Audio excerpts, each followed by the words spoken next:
नमस्कार सर्व पत्रकार बांधवाला. आपले महाराष्ट्रभरात जे मराठा आरक्षणासाठीची साखळी उपोषणं सुरू आहेत,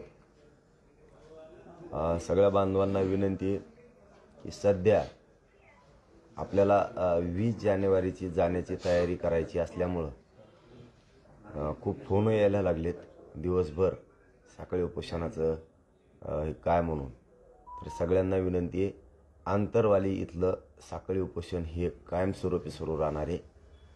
महाराष्ट्रातले जे साखळी उपोषण आहेत ते सध्याचे स्थगित करावेत सगळ्यांनी, आणि ज्यांना सुरू ठेवायचे त्यांनी ठेवावं. परंतु असं व्हायला नको की आम्हाला सुरू ठेवायचं होतं परंतु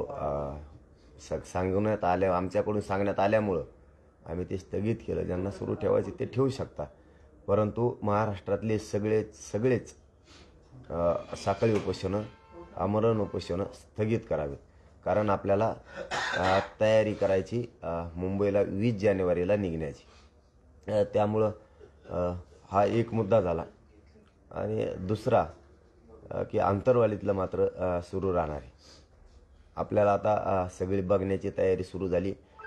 रूट आपला कसा राहणार आहे आंतरवाली ते मुंबई हा सुद्धा फायनल होणार आहे आता. तोही थोड्याच दिवसात तुम्हाला पडेल. तिसरं असं की आपण शक्यता अशी आहे की आपण 6वा दौरासुद्धा टाकण्याच्या तयारीत आहेत, परंतु बघूया त्याचं मागंपुढं होऊ शकतं. होईलच असं नाही, परंतु खूप लोकांचा आग्रह असल्यामुळं एखाद्या दिवस टाकण्याची शक्यता आहे. आणि सगळ्या मराठा बांधवांना पुन्हा एकदा विनंती की आपल्याला जे स्वयंसेवक लागत आहेत ती तयारी करा. आपले जे टप्पे कसे पाडायचे आहेत, काय करायचे आहेत, हे रूट बरोबरच तुम्हाला सगळ्या मराठा बांधवांना सांगण्यात येणार आहे. फक्त विशेष याबरोबर एक सांगायचं आहे की आपल्याला हे आंदोलन खूप मोठं आहे, त्यामुळं आपण आता घरी नाही राहायचं. घरी राहून तरी आपण काय करणार आहे? आपल्याला आपले लेकरं मोठे करायचे आहेत, त्यांना आरक्षण मिळवून द्यायचं आहे. त्यामुळं आपण घरी राहून तरी काय करणार आहेत? त्यामुळं आपल्याला सगळे कामं उरकून ठेवा. आपल्याला मुंबईकडं जायचं आहे, मुंबईकडं कूच करायची, मुंबईकडं आपल्याला धडक मराठ्यांना द्यायची.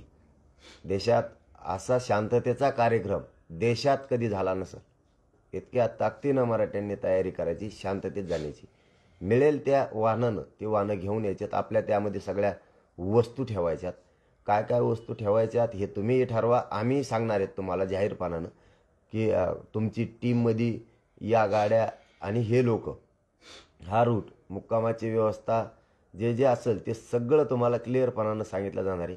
परंतु तुमच्या डोक्यात जे असेल काय काय साहित्य सोबत घेतलं पाहिजे, किती दिवसासाठी घेतलं पाहिजे, किती पुरणार आहे, कोणची गाडी घ्यायची, त्या गाडीला छत ठेवणं सुद्धा आवश्यक आहे. जर थंडी असली तर आपल्याला आपल्या गाडीचे रक्षण आपल्यालाच करायचं. आपण आपल्याच गाडीत झोपायचं, किंवा थंडी नसेल तर खाली उतरून झोपू शकतो आपण जिथं व्यवस्था असेल त्या ठिकाणी. आणि नसली व्यवस्था कुठं तरी आपली व्यवस्था आता आपण स्वतःच करणार आहेत, हे लक्षात असू द्या. आपली गाडी असेल, आपलं ट्रॅक्टरला छत टाका, पाठीमागच्या ट्रॉलीत, किंवा काय ट्रक असेल, कोणाचं जे वाहन असेल, किंवा कोणाचे पिकअप असतील, कोणाचं काय जे असेल त्याच्यामध्ये छत टाका. आपण आताच जर खाली झोपायला आपल्याला कुठं व्यवस्था नसेल तर आपण आपल्याच वाहनामध्ये झोपायचे. पण आंदोलन हे आपल्याला यशस्वी करायचे. इतक्या शांततेनं चांगली तयारी करायची. परंतु पुन्हा एकदा सांगतो, हे देशातलं शांततेचं प्रचंड मोठं आंदोलन असणार आहे. त्यामुळे हे शांततेत मराठ्यांनी घरी राहायचं नाही आहे. आपल्याला सगळ्यांना आपल्या लेकराला न्याय घेऊन येण्यासाठी जायचं. मात्र हे आंदोलन शक्यतो शेवटचं असणार आहे, शक्यतो. कारण येताना आता आरक्षणच घेऊन यायचं आहे. म्हणून ताकदीनं सगळ्यांनी तयारी करा. आणि आपल्याला सगळ्यांना मुंबईकडं, आंतरवालीपासून मुंबईपर्यंत सगळ्यांना पायी जायचं आहे. किती दिवस लागणार आहेत, काय होणार आहेत, हे सगळं आराखडा, सगळं निवेदन तुमच्यापुढे ठेवलं जाणार आहे. रोड कोणत्या मार्गे जायचं हेही तुम्हाला सांगितलं जाणार आहे. काय काय व्यवस्था केली हे पण सांगितलं जाणार आहे. त्यामुळं आपण सगळ्यांनी तयारी लागावं स्वतःच्या मुलासाठी. मला खूप काही असे फोन आले की आम्ही पण येणार आहेत, आणि आम्ही यावं का नाही यावं, काहींनी असं, आम्ही मागचं सांभाळावं का पुढचं सांभाळावं. आम्ही काहींचं म्हणणं आहे आम्ही सगळं रेडी केलं आहे, काही म्हणतात आम्ही अमुक तयार केलं आहे, कोणी म्हणतं बैलगाड्या तयार केल्या. अजे काय, आता मी याच्यामध्ये काय बोलणार नाही आहे, परंतु मला एकच सांगायचं आहे, जसं वाहन असेल तसं आपल्याला मुंबईकडे निघायचंय, म्हणजे निघायचंय. घरी राहून आपण करायचं काय? इकडं पोरच जर अडचणीत सापडायला लागले, परीक्षा जवळ आल्यात, पोरांच्या भरत्या जवळ आल्यात, आपल्याला आरक्षण त्यासाठी मिळणं गरजेचं आहे. हुकून गेल्यावर आरक्षण मिळून उपयोग नाही. म्हणजे समजून घ्या, जसं पेरणीचा दिवस असतो, पाऊस पडला आणि वापसा झाला की पेरायला लागतं, तरच शेती आपल्याला साथ देते आणि तरच आपण खरे शेतकरी, तरच आपल्याला पीक वाढणं आणि आपण मोठे होतो. तसंच वेळेवर मराठ्यांना आरक्षण पाहिजे. त्याच्यासाठी आता पोरांचं कल्याण होणार आहे मराठ्यांच्या, हे शक्यतो शेवटचं आंदोलन आहे. त्यामुळे ताकदीनं मराठ्यांना जायचं. आपल्यामध्ये मुंगीला घुसता नाही आलं पाहिजे, इतक्या प्रचंड ताकदीनं आणि शक्तीनं आपल्याला जायचं आहे. हे मात्र सगळेजण बांधव, मराठा बांधव राज्यातले आठवणीत असू द्या आणि आजपासून किंवा उद्या सकाळीपासून तयारीला लागा. सगळे उपोषणं सगळ्यांनी स्थगित करा, कारण या कामावरती भर द्यायचा. धन्यवाद. तुम्हाला काय विचार? पाटील, तुम्ही 20 तारीख जाहीर केल्या मुख्यमंत्र्यांनी अशी प्रतिक्रिया दिली की मनोज जरांगे पाटलांना आंदोलन करण्याची वेळच येणार नाही. सरकार सकारात्मक आहे. तुम्हाला काय वाटतं मुख्यमंत्र्यांच्या स्टेटमेंट? नाही, मग आम्हाला तरी कुठं हौशी मुंबईला यायची? सरकारकडून वेळोवेळी हुलकावणी द्यायची सुरुवात झाली आणि हे आमच्या मराठ्यांच्या लक्षात आलं की हुलकावणी द्यायला लागले, बहाणेबाजी करायला लागले. सॉरी, आम्हाला काय हौस नाही आहे ना मुंबईला यायची. आम्हाला कशाला यायचं आहे मराठ्यांना? आमच्या लेकरं मोठे झाले पाहिजेत, गोरगरिबांच्या पोराला न्याय मिळाला पाहिजे, म्हणून आम्हाला मुंबईला यायचं आहे. सॉरी, बोलण्यामुळं तुम्हाला वाटतं की सरकार 20 तारखेपर्यंत काही ना काही हालचाल करेल? नाही, ते आता नाही माहीत दादा आम्हाला. इथून मग आम्ही खूप बोललो, खूप ही केलं, खूप काय केलं. आता आम्हाला मात्र आरक्षण घ्यायचं आहे. म्हणून तर आता आमच्या लक्षात आलं, आता मुंबईकडे मराठ्यांनी कूच केल्याशिवाय पर्याय आले. म्हणून आम्ही घराघरातल्या लोकांनी आता ठरवलंय, मराठे घराघरातून येणार, तुम्हाला हे निघायच्या दिवशी कळत. कारण आणि मधले गावं सगळे सहभागी होत चालणार आहेत. सरकारनं सांगितलं होतं त्याही वेळेस, मी आत्ताही क्लिअर करतो तुम्हाला, की मुख्यमंत्री साहेब ज्यावेळेस उपोषण सोडायला आले होते त्यावेळेस त्यांनी सांगितलं होतं की मराठ्या जेवढ्या नोंदी मिळत्याल त्यानुसार आणि जे आपले 4 शब्द ठरले होते त्यानुसार तुम्हाला आरक्षण दिलं जाईल. याचबरोबर मुख्यमंत्री साहेबांना असं सांगितलं होतं की आम्ही हे मराठ्यांनी खूप उठाव केला, हे आपलं आंदोलन खूप मोठं झालं, त्यामुळे आम्ही क्युरिटी पिटिशनसुद्धा सरकारच्या वतीनं दाखल करतो. त्याच वेळी सांगितलं होतं. गिरीश महाजन साहेबांनी सुद्धा 3 वेळेस आल्याच्या नंतर सांगितलं होतं, 3 वेळेस, की हे मराठ्यांचं तुमचं आंदोलन खूप मोठं झालं आणि मराठ्यांचा जे दबाव सरकारवरती किंवा हे आलं तर आम्ही ती क्युरिटी पिटिशनही दाखल करतो आणि तुमचं जे हे ओबीसी आरक्षणाचं ठरलं आहे याबद्दल जी नोंदी मिळाल्यात त्या नोंदीच्याच आधारावर आणि कायदा पारित करतो आणि ते 4 शब्दही घेतो. म्हणजे आम्हाला क्युरिटी पिटिशनबद्दल जर बोलायचं ठरलं तर आमचं त्याला नाकारण्याचं कारण नाही. मी पहिल्या दिवसापासून तेच सांगतोय, आजही तेच सांगतो. क्युरिटी पिटिशन मराठ्यांचं आरक्षण ती नाकारण्याचा काही गरज अडचण नाही आहे, पण ते टिकणार का NT VJNT सारखं, हा आमचा मूळ प्रश्न आहे पहिल्यापासून. नसता ते आम्ही मराठ्यांनी नाकारलंच नाही आणि सगळ्या महाराष्ट्रातल्याच मराठ्यांना माहिती आहे की या आंदोलनामुळं, या मराठा समाजाच्या एकीमुळं क्युरिटी पिटिशन सरकारनं दाखल केलेलं आहे. हे श्रेय महाराष्ट्रातल्या मराठ्यांचं आहे, फक्त मराठ्यांचं आहे आणि हे श्रेय मराठ्यांनाच द्यावं अशी माझी वैयक्तिक इच्छा आहे. की आरक्षण मिळालं मराठ्यांचं श्रेय आणि क्युरिटी पिटिशन दाखल सरकारनं केले हे फक्त आणि फक्त मराठ्यांचं श्रेय. आणि ही उद्याचं जे ओबीसीतलं आरक्षण महाराष्ट्रातल्या सगळ्या मराठ्यांना मिळणार आहे तेही मराठ्यांचं श्रेय, दुसरं कोणाचंच नाही. हे माझं सुद्धा नाही. हे जे आता 54 लाख नोंदी सापडल्यात त्या आधारावर सगळे सोयरे हे जे सगळे घेऊन महाराष्ट्रातल्या सगळ्या मराठ्यांना आरक्षण मिळणार, ही सगळं श्रेय फक्त आणि फक्त या महाराष्ट्रातल्या गोरगरीब मराठ्यांनी लढा उभा केला आणि गोरगरिबाचंच आहे. एकदा या गोरगरीब मराठ्यांना श्रेय द्यावं अशी माझी प्रामाणिक इच्छा आहे.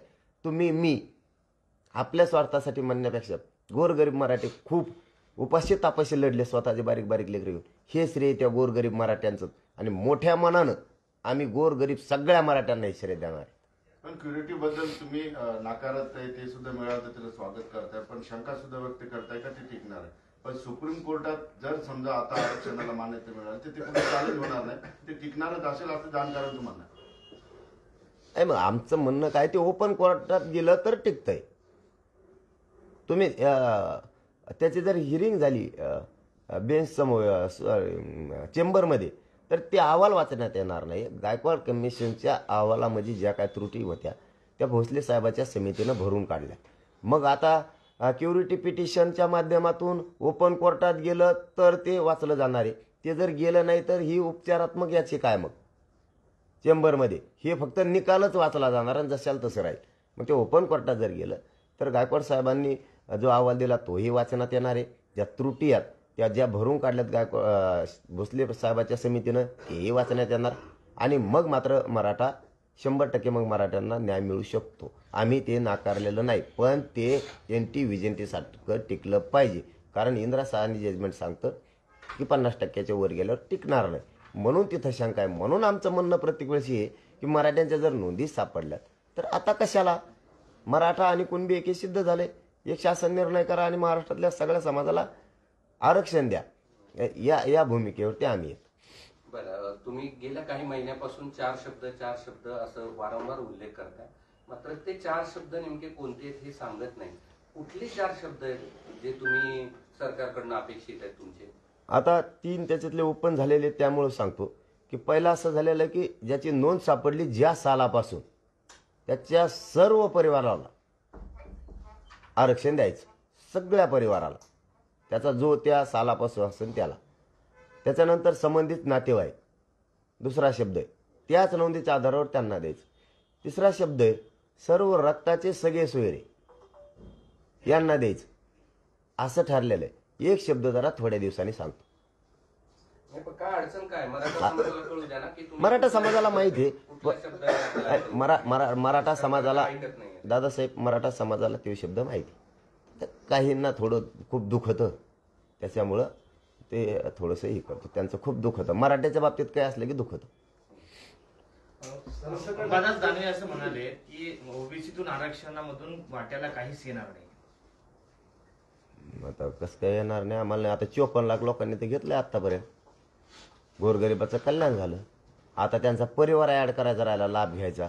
2 कोटीपर्यंत तर नुसते त्या 54 लाखावर मराठी जाणारे. त्या 54 लाख नोंदीवरच फक्त 2 कोटी मराठ्यांपर्यंत तिथपर्यंतच मिळत.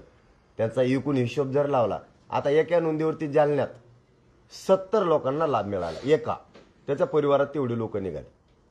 मग असे सगळ्यांचे कोणाचे 50 निघतील, कोणाचे 20 निघतील, कोणाचे 2च निघतील, कोणाचे 300-400 सुद्धा निघतील ना.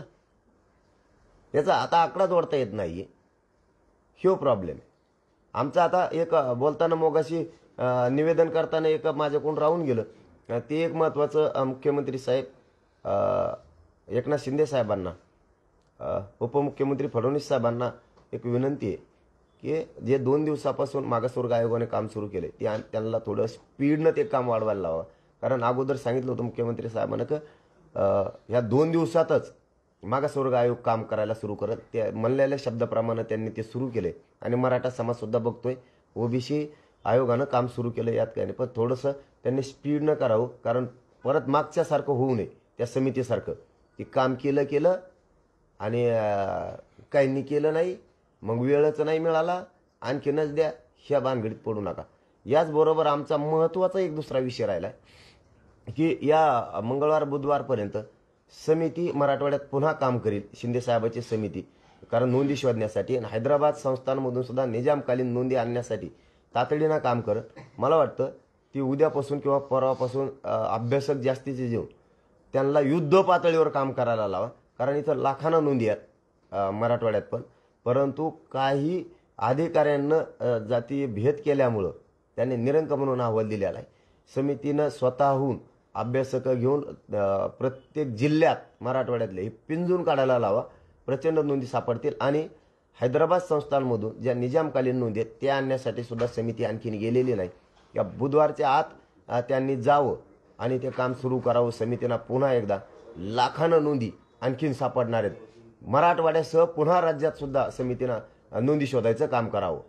पाटील, नोंदीबद्दल प्रश्न आहे तर सांगतो की नोंदी सापडतात मात्र आता एजंट सुद्धा राज्यभर सक्रिय झालेले आहेत अधिकाऱ्यांच्या संगनमताने. ज्या ठिकाणी नोंदी सापडत नाहीत किंवा नोंदी सापडल्यात मराठा बांधवांकडून लाखोनी पैसा घेऊन नोंदी देतो अशा पद्धतीचे एजंट सुद्धा आता त्याचं जाळं तयार झालंय. सरकारने त्याला कसा आवर घालावा आणि फुकटात हे प्रमाणपत्र मराठ्यांना मिळावं कसं? हे प्रमाणपत्र फुकट फ्री मराठ्यांना मिळणार आहे. ज्यांच्या नोंदी सापडल्यात त्यांना कसलाच प्रॉब्लेम येणार नाही. आली तर कलेक्टरांकडे तक्रार स्वतः करा की ही माझी नोंद आहे, या नोंदीसाठी अमुक अधिकारी पैसे मागतोय. जो अधिकाऱ्यांचं नाव येईल त्याला ताबडतोब बडतर्फ मुख्यमंत्र्यांनी आणि दोनही उपमुख्यमंत्र्यांनी करावं. त्याला निलंबित सुद्धा करू नये ताबडतोब. आणि विशेष करून मराठ्यांनी याच्यावर बारीक लक्ष ठेवावं. यंत्रणेवर याच्यावर त्याच्यावर जास्त ही करतील, आज करतील, उद्या करतील असा भरोसा ठेवण्यापेक्षा कोणाच्या महाराष्ट्रात जर निदर्शनास आलं की नोंद मिळाली किंवा मिळवण्यासाठी किंवा मिळालेल्या नोंदीचं प्रमाणपत्र काढून देण्यासाठी कोणी जर पैसे मागत असला तर मराठ्यांनी सतर्क व्हा. घराघरातल्या त्यांनी स्वतः त्याच्या विरुद्ध तक्रार पोलीस स्टेशनला करा. त्याला बडतर्फ करायची कारवाई करायला लावा. जबाबदारी आपली, त्याची काळजीच करू नका. मुख्यमंत्री आणि गृहमंत्र्यांना सुद्धा सांगतो की तुम्ही हे जे आता प्रश्न उपस्थित झाला याकडे बारीक लक्ष द्या, कारण हे सत्य असू शकतं आणि आहेच. 22 तारखेला राम जन्मभूमीची प्राणप्रतिष्ठा आहे राम मंदिराची, आणि याच काळामध्ये 2 दिवस अगोदर तुम्ही आंदोलन जाहीर केलेलं आहे. आंदोलन जाहीर करताना ती कल्पना नव्हती का, किंवा त्याबद्दल तुम्ही लक्षात घेतलं नाही? नाही, मला कल्पना पण नव्हती. आणि ते काय वाईट विषय थोडा आहे, आनंदाचा उत्सव येतो, त्याचं काय अडचण आहे.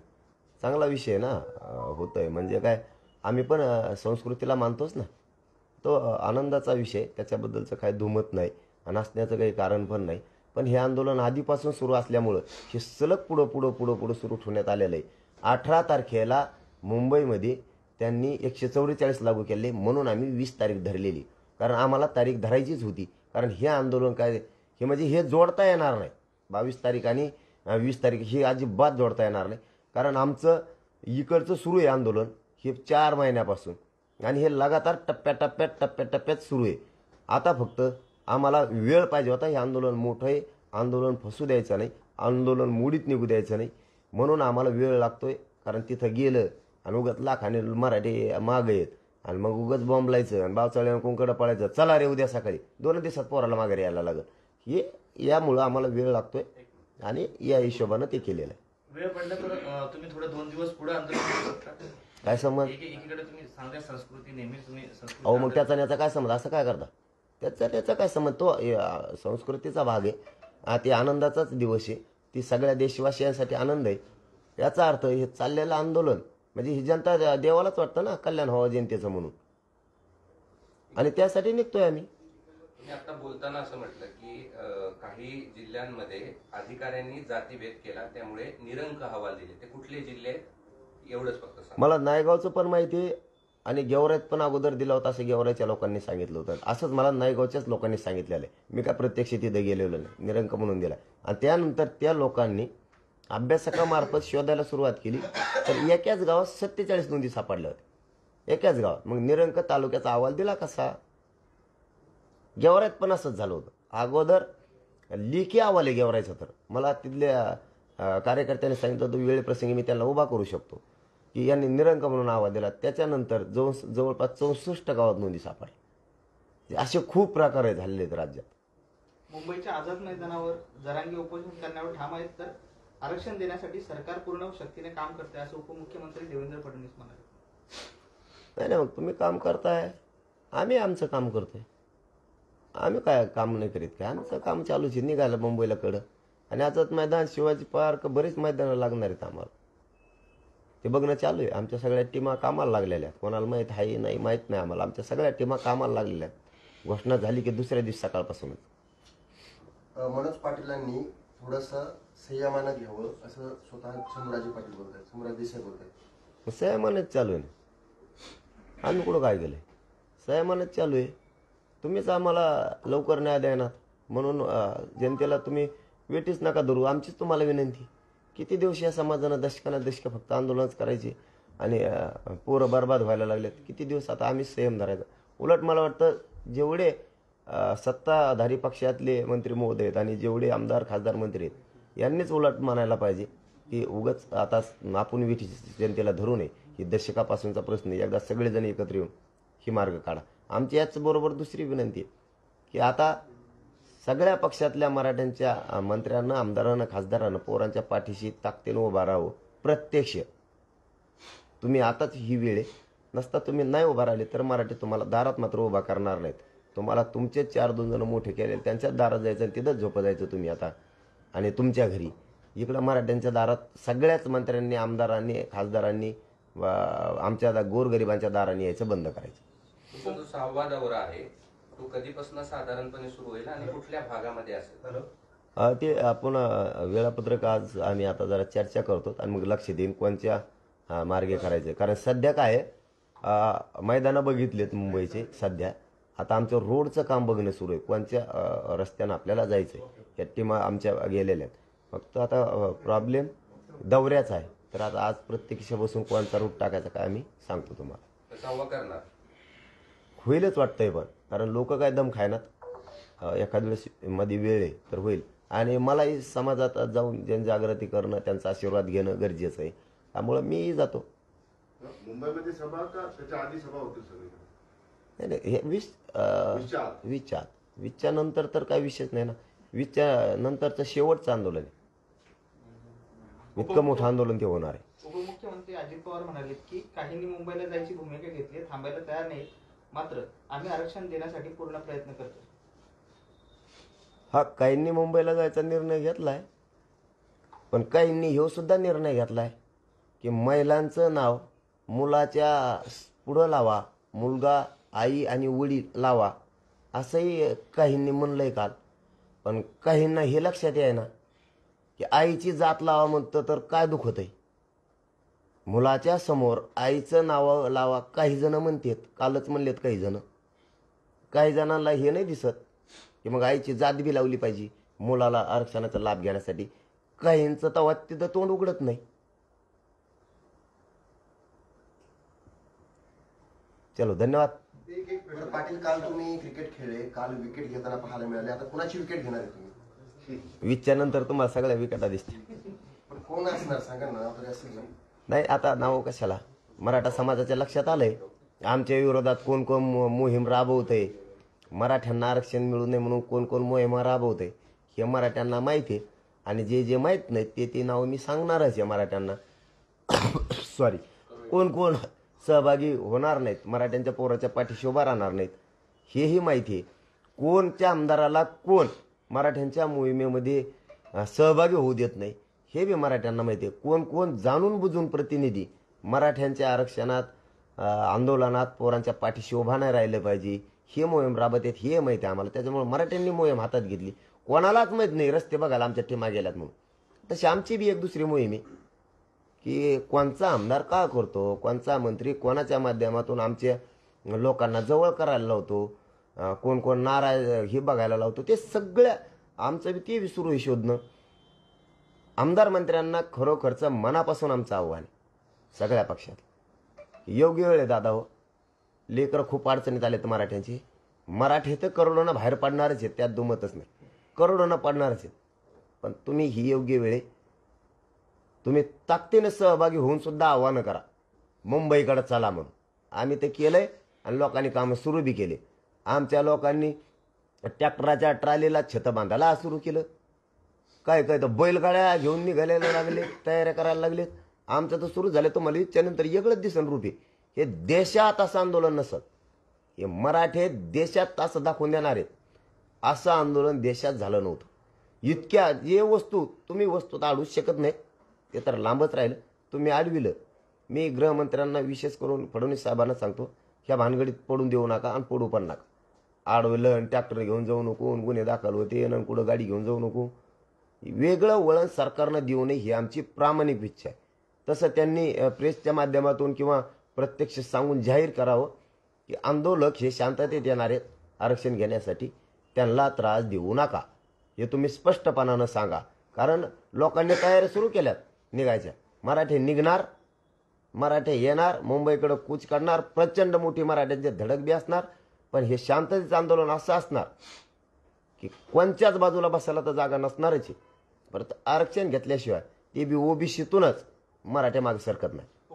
पायी पायी जाणार आहात, इतकं सगळं 7-8 दिवस जायला लागतील, खूप मोठी गर्दी असेल, प्रचंड त्रास लोकांना पण होईल. नोबडी आंदोलन तुम्ही करताय म्हणून, पण इतर लोकांना वेटीस धरल्या जाईल. कारण रस्ते सगळे जाम होतील, सगळी वाहतूक व्यवस्था कोलमडून पडेल, सगळं कोलमडून पडेल. एका रस्त्यामुळं काय कोलमडून पडून काय आणि आम्हीच कोलमडून पडलो त्याचं काय. आम्ही पार कोलमडून पडलो, आमचे पोराचे पुरं मराठीचे वाटोळं व्हायला लागले तर. आणि एक रस्ता बंद पाडला, मग एकच रस्ता आहे का तेवढा पुरा राज्याला.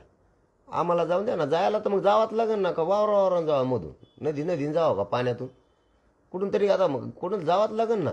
बरं आम्हाला मग आमच्यामुळं कॉल मारणार आहे तर मग ते नाही की येत मंत्री भल्या 100-200 गाड्या घेऊन, तवा लोक नाही का थांबत असे 2-2, 5-5 घंटे वाजवला यांचा जोस तर तापत, तवा नाही का कोलमडत यांचं काही. आमच्या टायमालाच कोलमडत होय यांचं काय कोंबडं तर कायच म्हणा. उगा काय सांगायचं नाही, गप्पा ठोकू नका. आम्ही येणार आहेत, एक रस्ता हजारांनी रस्ते आहेत, एक रस्ता आम्हाला द्या, आम्ही आमचं गपचिप चालतो. वर्दळ होणार नाही ती खबरदारी आम्ही घेतली. म्हणजे जरी मुंगी शहराला जागा नसली तर आम्ही त्याच्या टीमा पाडल्या, त्याचे गट्ट पाडलेत की एकाच्या मध्ये कमीत कमी 100 मीटरचं अंतर ठेवायचं आहे. म्हणजे एका टीमच्या मध्ये अशा टीम. तुम्ही फक्त बघा आमचं नियोजन कसं. बरं, त्याच साहेबांनी असंही म्हटलेलं आहे की जरांगी तुमची 12 इंचाची छाती आहे, थोडं काळजी घ्या. आता नाव सांगतो, भुजबळ म्हणाले. ती कामातून गेलेला माणूस आहे, जाऊ द्या राव. त्यात काय खरं राहिले ते काय, ते रातची कागद खाणार आहे आता काही दिवसांनी बघा तुम्ही. हा ते नसतेत का भाज्याचे त्याचे असे कागद जिलेबीचे, ते कागद चगळू नाही तिने आता. ते लयच कामातून गेलं होय, लयच याडा पाठ लागला होते मंत्र्याच्या हाताला. त्याला काही कळतच नाही, एवढं मोठं असून काही बोलतो. बरं मपली 6 इंचाची असून नाही 2 इंचाची असून तो 100 इंचाची काय कलर तो कांदे खाल्ले, काय खाल्ले रे कोणते बोलतो, बोल नका आम्ही आमचं बघू, तू तुपला बघ काय बोलतो रे आमच्यामध्ये. यावं झालं आणि त्यावं झालं, कसलं काय डोक्याला खराब करतंय उगाच उगा सगळा महाराष्ट्राले. अरे त्या गोरगरीब ओबीसी बांधवाचं सुद्धा वाटोळं केलं होतं. गोरगरीब ओबीसी बांधवाचं वाटोळं केलं, तू त्या धनगर बांधवांचं वाटोळं केलं, गोरगरिबाचं तू त्या बंजारा बांधवाचं वाटोळं केलं. तू का माणूस आहे का कोण आहे का, तुला काय कळतंय का नाही, काय खाता असन बरं हे, याची बुद्धीच कशी चलत नाही का. वयाने होतं तर गप्प पड ना, कशाला गोरगरिबाचं वाटोळं करतो उगाच. आमचे संबंध लय चांगले आहेत गावखेड्यात, कशाला बिघडितो तू. हो रोज ताटात जेवतो आम्ही, चहा पितो राव, एकामेकाच्या शेतात एकामेकाला आवतं देतो आम्ही.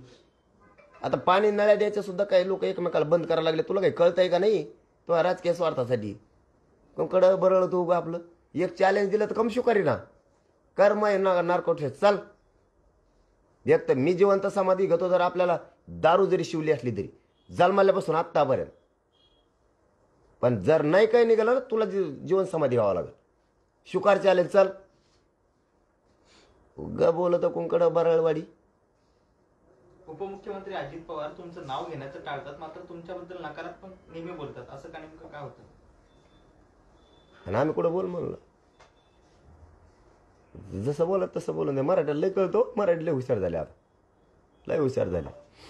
नाव घेतलं का नाही घेतलं का ते का मला काय घे नाही, नका घ्या ना. आमचं चाललंय दणका, आरक्षण घेऊन येणार मराठी, आम्ही जाणार बी. तुम्हाला सांगतो ह्यो उत्साह, हे उत्सव, याला उत्सव नाव देऊ थोडक्यात आपण. ही उत्सव असा राहणार आहे की लोकांना चालताना सुद्धा वाटणार नाहीये की आपण चालतोय. एवढ्या स्कीम आम्ही त्याच्यात वस्तू ही घेणार आहेत. आम्ही हसत खेळत आनंदात जाणार आहेत मुंबईपर्यंत. हा सगळे आमचे पारंपरिक जेवढं आहे तेवढं आम्ही सोबत घेणार आहेत. पारंपरिक वाद्य खेळ आम्ही इतके हसत खेळत जाणार आहेत. वारकऱ्यांचं सगळं साहित्य की हे कवाशी कुंकल पोहोचली, इतका आनंदाचा उत्सव राहणार आहे पायी चालताना 20 जानेवारी ते मुंबईपर्यंतचा. लोकांना वाटणार सुद्धा नाही आपण चाललोत म्हणून. इतका हसत खेळत आनंदात आम्ही चालणार आहेत. फक्त आम्हाला 10-10, 20-20 हजारांच्या टीमा पाडायला लागणार आहेत, 30-30 हजाराचे तुकडे पाडायला लागणार आहेत. आम्ही ते ओके नियोजन करतो, त्याची काय काळजी नाही. चला धन्यवाद. लोकशाही मराठी ऐका, पहा, जागरूक रहा.